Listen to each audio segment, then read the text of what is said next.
Bismillahirrahmanirrahim. Alhamdulillahirabbil alamin. Bismillahi, assalamualaikum warahmatullahi wabarakatuh.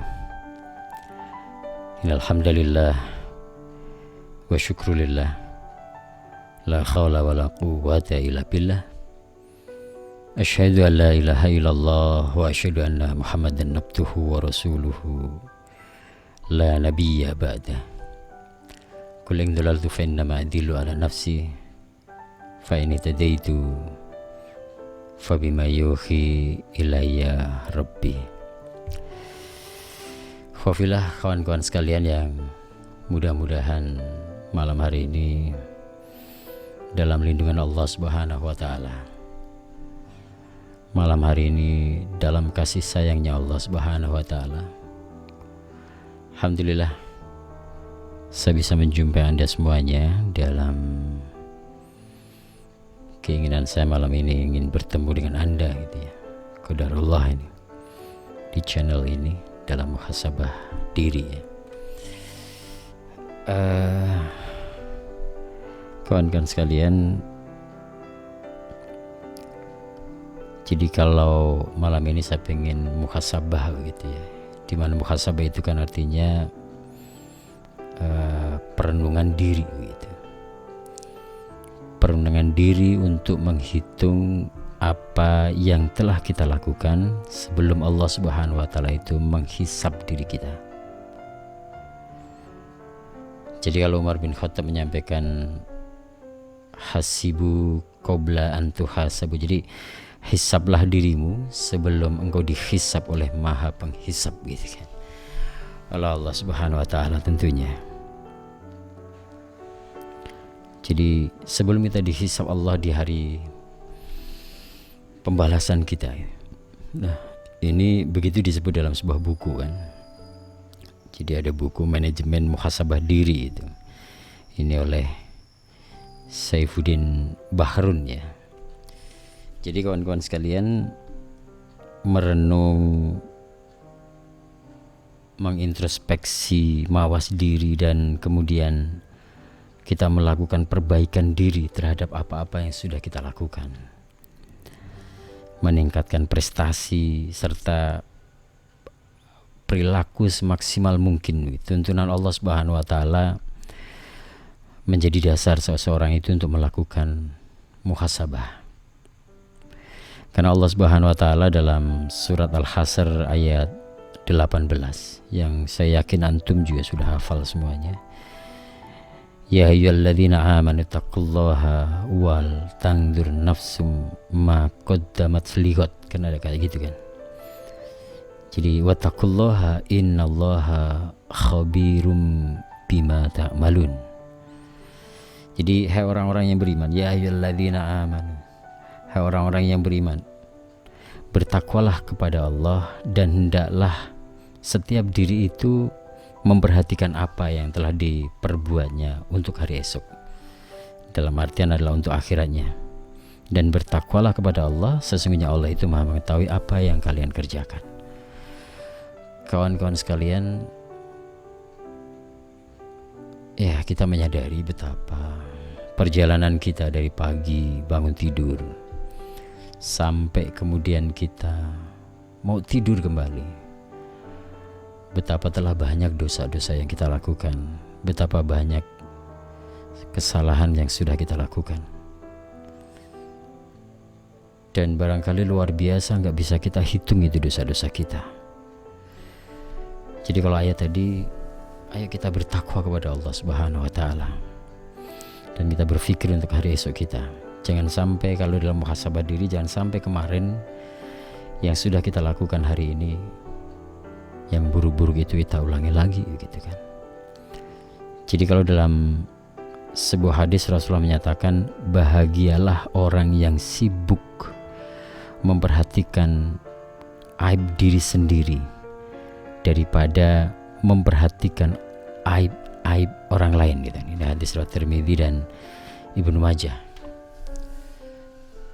Jadi berbahagialah kawan-kawan sekalian apabila malam hari ini barangkali antum akan berangkat ke tempat tidur gitu kan, akan tidur Ya, jadi hitung-hitunglah gitu kan. Perhatikan aib diri kita. Seharian ini kita sudah berbuat apa?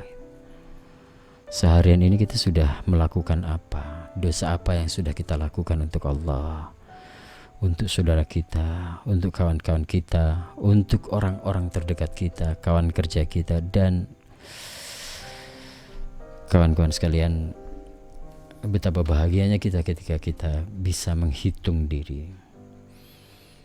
Berbahagialah kita orang-orang yang bisa sibuk memperhatikan aib diri kita sendiri, daripada kemudian kita menghitung-hitung aib orang lain, daripada kita melihat aib-aib orang lain. Ya Rahman ya Rahim, semoga kita semuanya diberikan Allah Subhanahu wa Ta'ala kemampuan untuk itu semuanya. Tapi memang kadang kecenderungan manusia itu adalah kita kadang disibukkan melihat orang lain dengan aib-aibnya, melihat keburukan orang lain, sehingga kemudian kita membicarakannya. Kita melihat kejelekan orang lain sehingga kita menjelek-jelekannya di hadapan orang, dan selanjutnya. Maka beruntunglah antum semuanya yang bisa mengendalikan diri dan kemudian sibuk dengan menghitung aib diri ini, daripada kemudian kita menghitung aib orang lain atau saudara-saudara kita. Nah, kawan-kawan sekalian, muhasabah ini merupakan salah satu sifat seorang muslim. Ya, ini sifat seorang muslim yang bertakwa kepada Allah Subhanahu wa Ta'ala. Dan hasil dari muhasabah diri ini nantinya adalah taubat begitu. Allah Subhanahu wa Ta'ala ini maha menerima taubat. Bahkan sebagaimana yang diriwayatkan dalam sebuah hadis itu, hadis Muslim, barang siapa yang bertaubat sebelum matahari terbit dari tempat terbenamnya, maka Allah akan menerima taubatnya. Ini kan luar biasa gitu kan. Maka dari itu sebagai seorang muslim tentu sebaiknya kita itu sering bermuhasabah dan bertaubat untuk mendapatkan keridhaan Allah Subhanahu wa Ta'ala. Jadi orang yang paling baik di antara kita itu adalah orang yang kemudian mau bertaubat. Bukan orang yang tidak punya kesalahan sama sekali, tetapi mereka yang punya salah dan mau mengakui kesalahannya, kemudian bertaubat kepada Allah Subhanahu wa Ta'ala. Jadi kalau dalam ungkapan kullu bani adam khatta'un wa khairul khatta'ina, jadi orang yang maksudnya adalah setiap orang itu adalah mereka itu, setiap bani adam itu adalah berbuat salah, telah berbuat salah, pernah berbuat salah. Dan orang yang paling baik, khairul orang yang paling baik di antara orang-orang yang kemudian berbuat keburukan itu tadi adalah mereka yang mau meminta ampun kepada Allah Subhanahu wa Ta'ala, mengakui kesalahan kemudian meminta ampun kepada Allah. Lil khairat wa khairul hatta'ina at-tawabin. Jadi orang yang paling baik di antara yang jelek tadi adalah orang yang meminta ampun kepada Allah Subhanahu wa Ta'ala.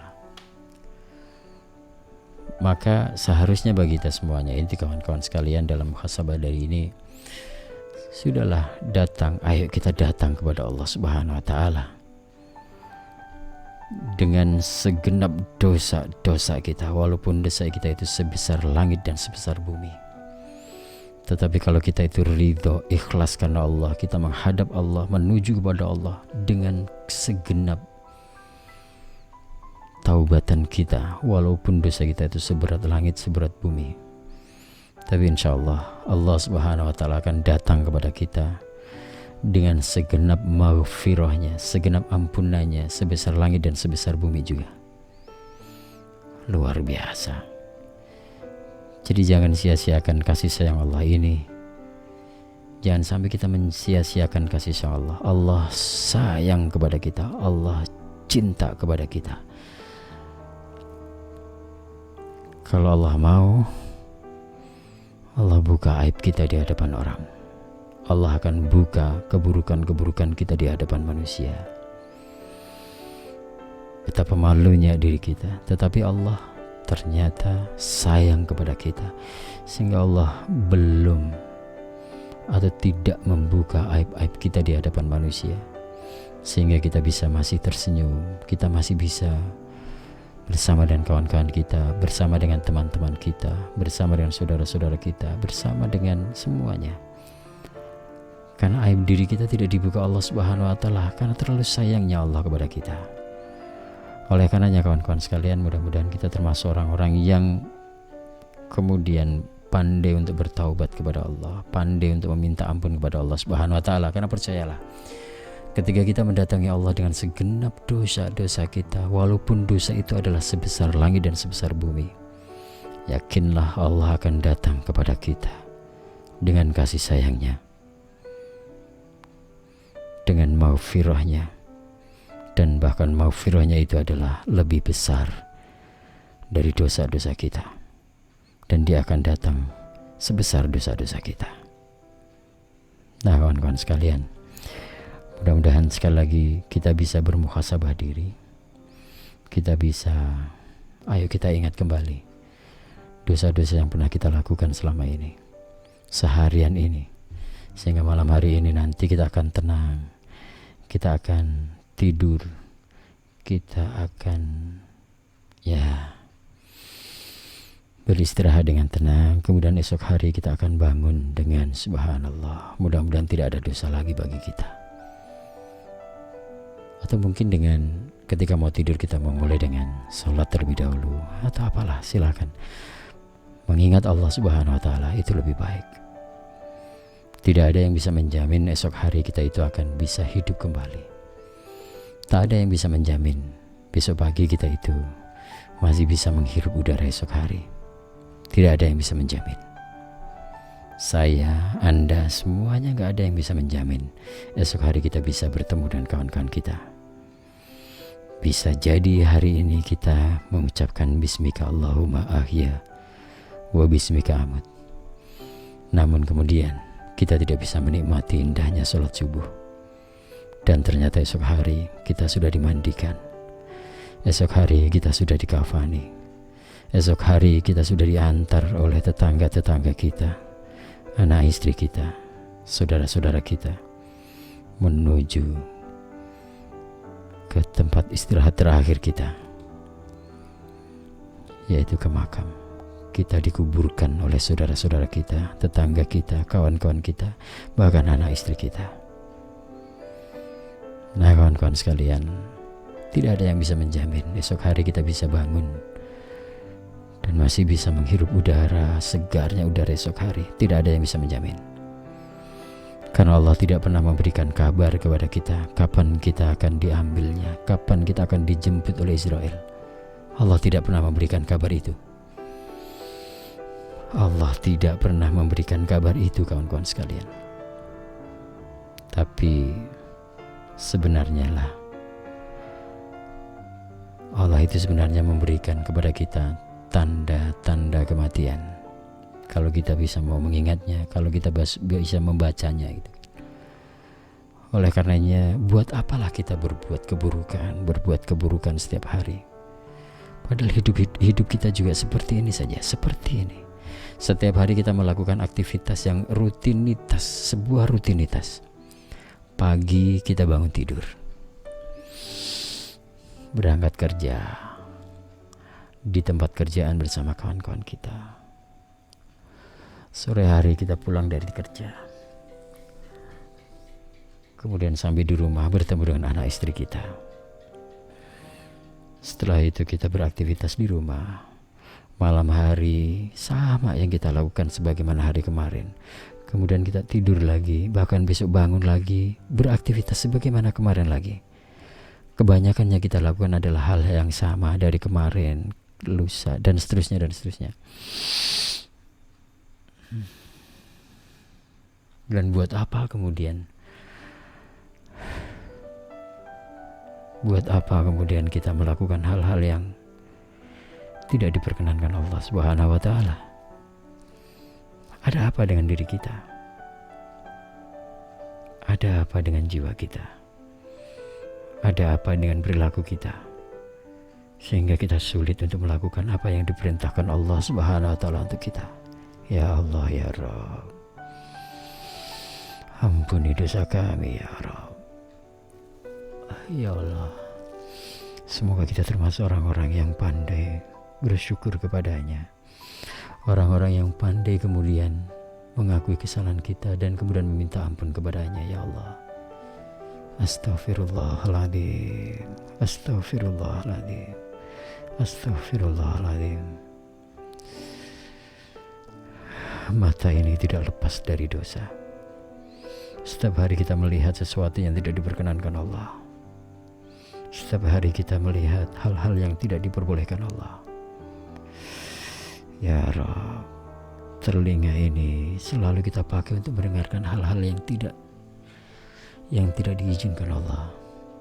Selalu terdengar kalimat-kalimat maksiat di dalam telinga kita.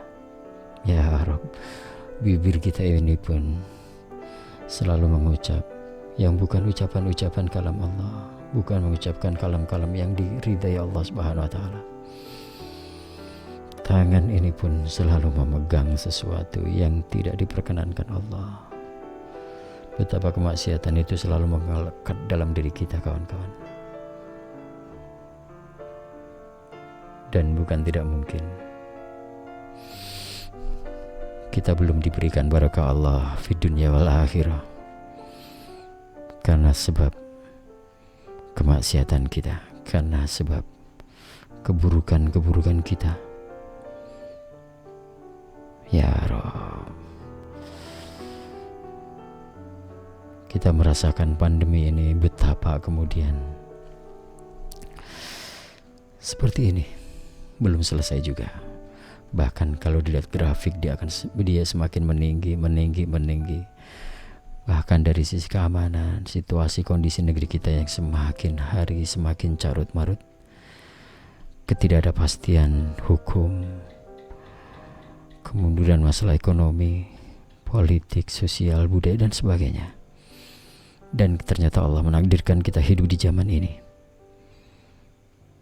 Tapi mudah-mudahan keteguhan hati kita dengan ketakwaan kita kepada Allah Subhanahu wa taala menjadikan kita semakin dekat dengannya, bisa menghadapi apapun yang terjadi saat-saat ini. Semoga saja kita berharap Allah berikan segalanya untuk kita semuanya. Allah berikan kekuatan untuk kita semuanya dalam menghadapi hari-hari ke depan yang nampaknya semakin sulit. Kemaksiatan yang semakin merajalela. Saya selalu berpikir, apa yang kita alami oleh anak-anak kita ke depan. Bayangan ke depan begitu berat, begitu beratnya. Beda mendidik anak sekarang dengan zaman dulu, berbeda. Masa depan mereka dan saya merasa was-was dengan masa depan mereka. Kemaksiatan yang mungkin sangat sulit dihindari, kemaksiatan yang mungkin selalu menyapa setiap hari, kemaksiatan yang mungkin selalu mengajak setiap hari. Dan kalau kita tidak menanamkan akidah yang kuat kepada mereka, bisa jadi mereka ikut ombak dan ikut arus itu. Naudzubillah, ya Allah. Selalulah meminta kepada Allah Subhanahu wa taala untuk hal terbaik bagi kita, bagi anak cucu kita, bagi masa depan kita. Semoga kita bisa reuni di hadapan Allah Subhanahu wa taala, bisa reuni di surga Al-Firdaus, surganya Allah Subhanahu wa taala. Mudah-mudahan, saya berharap kita semuanya bisa menjadi saling bersaksi, saling menjadi saksi akan satu dengan yang lainnya di akhiratnya Allah atas kebaikan-kebaikan kita yang pernah kita tanam di dunia ini. Terima kasih kawan-kawan sekalian. Selamat beristirahat. Selamat menikmati indahnya malam dan bertemu lagi di esok hari. Mudah-mudahan esok hari masih bisa mencium, masih bisa menghirup udara segar, dan kita masih bisa bertemu dengan anak-anak kita, dengan istri kita, dengan saudara kita, dengan teman-teman kita. Alhamdulillah. Subhanakallahumma wa bihamdika asyhadu an la ilaha illa anta astaghfiruka wa atubu ilaik. Assalamualaikum warahmatullahi wabarakatuh.